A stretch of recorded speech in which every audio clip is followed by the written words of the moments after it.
మహబూబ్ నగర్ లో క్వారీ గుంతలో మునిగి ఒకరు మృతి చెందగా ఇద్దరు గల్లంతయ్యారు. మరిన్ని వివరాలు మా ప్రతినిధి స్వామి కిరణ్ అడిగి తెలుసుకుందాం. స్వామి కిరణ్, సహాయక చర్యలు ఎంతవరకు వచ్చాయి? ఈ రోజు Mahbubnagar double bedroom Divitipalli double bedroom దగ్గరలో ఉన్నటువంటి అంటే ప్రభుత్వ మెడికల్ కళాశాలకు బ్యాక్ సైడ్ లో ఉన్నటువంటి ఒక క్వారీ గుంతలో పడి ముగ్గురు యువకులు గల్లంత కావడం జరిగింది. ఈ రోజు మధ్యాహ్నం 1 గంటకు ఈ ఇన్సిడెంట్ జరిగింది. గతంలో అక్కడ క్వారీ తవ్వకాలు జరిగాయి. ఆ తవ్వకాలు జరిగినటువంటి ప్రాంతంలో పెద్ద ఎత్తున పెద్ద గుంతలు అనేటివి ఏర్పడ్డాయి. ఈ ఏర్పడినటువంటి గుంతల్లో వర్షపు నీరు నిల్వ ఉండటం వల్ల అక్కడ ఈతకు అనుకూలంగా ఉన్నటువంటి వాతావరణం ఉండడంతో ఇలాంటి ప్రాంతాలలో కొంతమంది ఈత కోసం వెళ్తూ ఉంటారు. అలాగే అదే సందర్భంలో ఈ రోజు కేసీఆర్ నగర్ కు సంబంధించినటువంటి ముగ్గురు, ఒకరు విజయ్ కుమార్, అయ్యప్ప, మహమూద్ అనే ముగ్గురు యువకులు కూడా అక్కడ ఈత కోసం వెళ్ళడం జరిగింది. అయితే వీళ్ళు ఈత అంటే పూర్తిగా వీళ్ళు ఈతలో అంటే నిష్ణాతులైన వాళ్ళు కాదు, గతంలో బాగా ఈత కొట్టిన వాళ్ళు కాదు, జస్ట్ అక్కడ ఈత కొట్టడానికి అని చెప్పేసి అక్కడికి వెళ్ళడం జరిగింది. ఈత కొట్టినటువంటి నేపథ్యంలో ముందుగా ఒకరు లోపల మునగడం జరిగింది.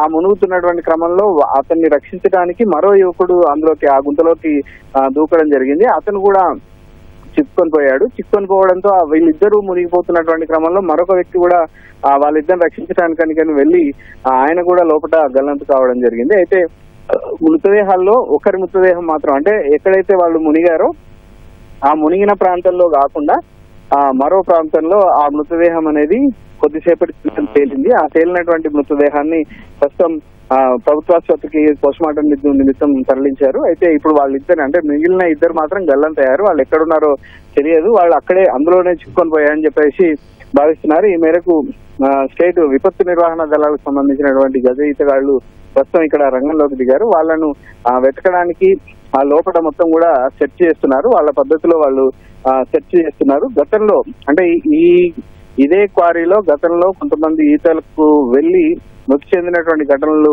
కూడా ఉన్నాయి. ఎలాంటి భద్రత అనేది ఇక్కడ ఉండదు. ఇలాంటి భద్రత లేని ప్రాంతాల్లో వేసవి సమయాల్లో ఈత నేర్చుకోవడానికి చాలా మంది వెళ్తూ ఉంటారు. ఉమ్మడి మహబూబ్ నగర్ అంటే ఈ మహబూబ్ నగర్ జిల్లాలో ఇలాంటి మూసివేసినటువంటి క్వారీల్లో నీళ్లు నిల్వ ఉండటం, అందులో ఈత కొట్టడానికి వెళ్ళడం, ప్రమాదాలకు గురి కావడం అనేది గతంలో కూడా ప్రతి వేసవిలో జరుగుతూనే ఉంది. గతంలో ఉదండాపూర్ లో కూడా మొత్తం ఇలాంటి గుంతలే, అక్కడ పెద్ద గుంతలు అంటే ఉదండాపూర్ జలాశయం కోసం పెద్ద గుంతలు తవ్విన నేపథ్యంలో అక్కడ నీళ్లు నిల్వ ఉన్న నేపథ్యంలో అక్కడ కూడా ఈతలు కొట్టి మృతి చెందడం జరిగింది. ఇలాంటి క్వారీలు చుట్టుపక్కల ఎక్కడెక్కడైతే ఉన్నాయో అన్ని ప్రాంతాల్లో కూడా భద్రత లేని ప్రాంతాల్లో ఇలాంటి ఈత నేర్చుకోవడం వల్ల ఇలాంటి ఇన్సిడెంట్ అనేది జరుగుతుంది. ఈ ముగ్గురు యువకులు కూడా సరదాగా ఈతకు వెళ్లారు. అయితే వీళ్ళు మృతి చెందినటువంటి అంటే వీళ్ళు గల్లంతైనటువంటిది సంఘటన అనేది వాళ్ళతో పాటు వెళ్ళినటువంటి పిల్లలంతా కూడా సమాచారం అందించడంతోనే తల్లిదండ్రులకు తెలిసింది. సరదాగా ఈత కొట్టడం కోసం వెళ్లి మృత్యువాత పడడంతో ప్రస్తుతం వాళ్ళ పేరెంట్స్ అంతా కూడా మున్నీరు అవుతున్నారు. ఇద్దరి మృతదేహాలు ఎక్కడ అంటే మిగిలిన గల్లంతైన వాళ్ళు ఎక్కడ ఉన్నారు, వాళ్ళ మృతదేహాలు ఎక్కడ ఉన్నాయని చెప్పేసి తీవ్రమైనటువంటి ఆందోళన నెలకొంది. కేసీఆర్ నగర్ కు సంబంధించినటువంటి వాళ్ళు కావడంతో, ఆ డబుల్ బెడ్రూమ్ కు సంబంధించినటువంటి వాళ్ళు కావడంతో ఆ కాలనీ మొత్తం ప్రస్తుతం విషాదం నెలకొంది. ఇలాంటి ఘటనలు పునరావృతం కాకుండా ఇలాంటి క్వారీల్లో పకడ్బందీ ఏర్పాట్లు చేయాలని చెప్పేసి అక్కడ ఎవరు ఈతకు వెళ్లకుండా చర్యలు తీసుకోవాలని చెప్పేసి గతంలో కూడా అక్కడ ఫిర్యాదులు అందినట్టుగా ఆ స్థానికులు చెప్తున్నారు. మేము ఫిర్యాదు చేశాము, గతంలో కూడా ఇదంతా కూడా లోపలికి రాకుండా భద్రత కట్టుదిట్టంగా చేయాలి, ఇలాంటి సంఘటనలు జరుగుతున్నాయని చెప్పేసి చెప్పినా కానీ ఎవరు పట్టించుకోలేదు. దీంతో ఈ సరదాగా ఈతకు వెళ్ళిన వాళ్ళు మృత్యువాత పడడం అనేది జరుగుతుందని చెప్పేసి స్థానికులు ఆందోళన వ్యక్తం చేస్తున్నారు. ప్రస్తుతానికైతే ఆ ఇద్దరి కోసం గాలింపు చర్యలు అనేవి ముమ్మరంగా కొనసాగుతున్నాయి. మధ్యాహ్నం 1 గంటకి ఇన్సిడెంట్ జరిగింది. కనీసం ఒక 2-3 గంటల తర్వాత ఒక మృతదేహం దానంతట అదే బయటికి చేరడంతో దాన్ని మృతదేహాన్ని బయటికి తీయడం జరిగింది. మిగిలిన ఇద్దరి కోసం అయితే ఇప్పుడు ప్రస్తుతం విస్తృతంగా గాలింపు చర్యలు చేపడుతున్నారు.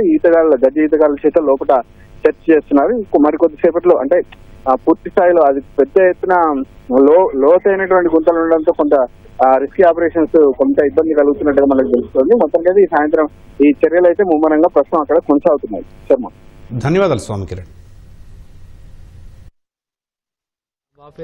మా మరిది అండి, ఈ ఆడుకోనికని వచ్చిండ్రు పిల్లలందరూ కలిపి. ఇద్దరు పిల్లలు లోపలికి వెళ్తున్నారని మళ్ళీ ఆ బాబుకు ఈత వచ్చి బాబుకు ఆ పిల్లలను తీసుకొద్దామని వెళ్ళి బాబు కూడా లోపలికి వెళ్ళిపోయిండు. ఇప్పుడు ఈ బాబు అయితే వెళ్ళిండు, ఇంకా ఇద్దరు లోపలనే ఉన్నారు. మేము ఇప్పుడే వచ్చినామండి. పిల్లలు అయితే ఇక్కడ ఈ పిల్లలు చూసిండ్రు, మా పిల్లలు ఉన్నారు, ఈ పిల్లలే చూసిండ్రు. నాకు కూడా తెలియదు, ఫోన్ చేస్తే వచ్చిన నేను. నా పేరు సాయి చరణ్, మా తమ్ముడి పేరు హరిచరణ్. మా బాబాయ్ మహమూద్ అనే అయ్యప్ప ఇంతమంది ఈత కొడతామని వచ్చినాము. వస్తే ఇక్కడ మేము అందరం బయటికి వచ్చిన ఈత కొట్టినాక అయిపోయిందని అందరం వస్తుండే వేళ మా బాబాయ్ ఉరికిండు ఒకటేసారి. ఇద్దరు మహమూద్ అయ్యప్ప అనేటాన్ని ఇద్దరు పడ్డాక మా బాబాయ్ ఉరికిండు. అప్పటికే ఇద్దరిని పట్టుకొని మా బాబాయ్గా చనిపోయి ఆడవాకి తేలి వచ్చిండ్రు. తేలి వచ్చినాక ఇంకా ఎవరైనా పిలుచుకోవడం వచ్చేవాకి చచ్చిపోయిండ్రు. ఇక మాకు అంతే తెలుసు. ముగ్గురు చనిపోయిండ్రు మొత్తం. మా బాబాయ్ కూడా తేలిండి, ఇక తోలుకొని వచ్చినాం. ఇద్దరు అక్కడనే ఉన్నారు, కిందనే ఉన్నారు. మేము 12:30 గంటలు వచ్చినాం. ఇది 1:30 మధ్యలో జరిగింది. మేము వీళ్ళ అన్నం తోలుకొని వచ్చినాము అంతే. మాకు అన్పర్లో చనిపోయినరు.